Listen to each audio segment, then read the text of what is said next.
kita ini kalau Kementerian Keuangan sama Kementerian SDM itu kan dua kementerian yang mempunyai hubungan kerja erat gitu ya. Saya di bagian PNBP-nya, kemudian Pak Menteri di bagian peningkatan pendapatannya. Tadi kita membahas juga terhadap pola subsidi tepat sasaran. Selama ini kan kita tahu teman-teman, sebagian subsidi tidak tepat sasaran. Masa orang kaya harus kita subsidi, contoh Pertalite. Desil 9, desil 10 masih dapat subsidi. Nah ini yang kita mulai bahas sistemnya segala macam. Supaya apa? Angka subsidi yang ratusan triliun ini betul-betul diberikan kepada saudara-saudara kita yang berhak menerimanya. Dan ini kan sejalan dengan apa yang diarahkan oleh Bapak Presiden. Nah karena itu kami melakukan rapat koordinasi dengan Pak Menteri. Seperti itu. Angka penghematannya berapa Pak kira-kira dengan? Belum. Lagi di exercise aja. Semuanya lagi di exercise. Kita pingin semua subsidi dari sektor migas itu tepat sasaran. Ya. Termasuk dengan pembatasan untuk pengguna sepeda motor juga Pak Pertalite nanti? Enggak, sepeda motor enggak dibatasi. Berarti enggak ada perubahan untuk yang itu Pak? Hati-hati loh, kamu jadi inju dulu, hati-hati. Ya. Makasih. Aturannya ada di Perpres atau seperti apa sih Pak? Apa tuh? Nama Pak Bahlil sama Pak Purnia kan salah dua menteri yang memang kinerjanya dinilai bagus gitu ya Pak. Di tengah isu reshuffle ini mungkin ada tanggapan Pak, kira-kira Pak Presiden Tadi saya rapat sama Pak Menteri Keuangan nggak ada pembahasan itu. Kita nggak ngerti itu.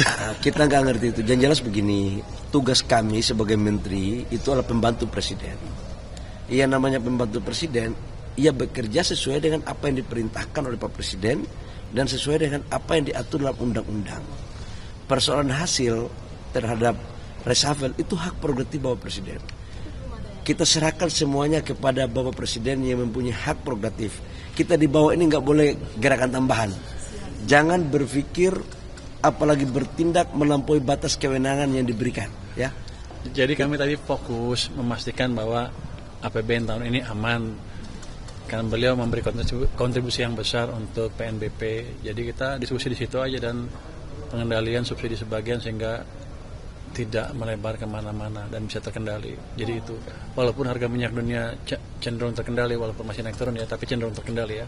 Kita mesti waspada terus dan menjaga dan memastikan APBN kita aman sampai akhir tahun. Berarti penjualan BBM subsidinya mau dibatasi sesuai dengan maksudnya pembeli yang tidak layak nanti tidak boleh atau skema pembatasannya seperti apa sih?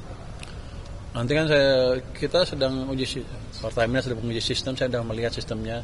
Mereka bisa aja yang desil 9-10 nggak bisa beli yang bersubsidi, dia mesti bayar harga Pertamax atau yang lain. Kira-kira begitu. Dengan pembeliannya ya Pak, maksudnya dibatasinya sesuai dengan misalkan di ekonomi sudah layak tidak boleh beli, jadi kira-kira seperti itu. Jadi gini Mas, nanti menyangkut dengan pembatasan itu nanti kan ada jenis kendaraan ya, jangan pakai BMW, pakai Mercy, masa pakai minyak subsidi. Itu yang dimaksudkan oleh Pak Menteri tadi. Jadi teman-teman media tolong jangan dipelintir lagi ya, ini penting saya luruskan. Yang kedua, saya sama Pak Menteri bersepakat bahwa harga ICP dunia yang tidak menentu sampai dengan sekarang, kami dua punya komitmen atas dasar perintah Pak Presiden bahwa harga BBM subsidi tidak akan naik. Ini yang paling penting. Dan kami juga merumuskan ketika harga dunia itu turun, maka harga yang non subsidi pun bisa melakukan penyesuaian dengan harga dunia. Kalau turun ya turun, kalau naik ya terkoreksi juga untuk kenaikan. Saya pikir teman-teman ya. Penerimaan pajak awal Agustus berapa persen ya Pak tumbuhnya? Penerimaan pajak sampai awal Agustus. PNBP dari sektor SDM mungkin Pak. 23% lebih. Itu sampai awal Agustus? Iya sampai awal Agustus. 31 yang terakhir laporannya. 31 Juli. Sekarang berapa Agustus? 11 tanggal 11. Lah. Minggu lalu kalau nggak salah seperti itu. Jadi itu angka Jumat minggu lalu. Pak Bimo lapor kemarin dia bawa angka akhir minggu lalu kira-kira gitu. Jadi masih relatif aman, 23% lebih masih pertumbuhannya.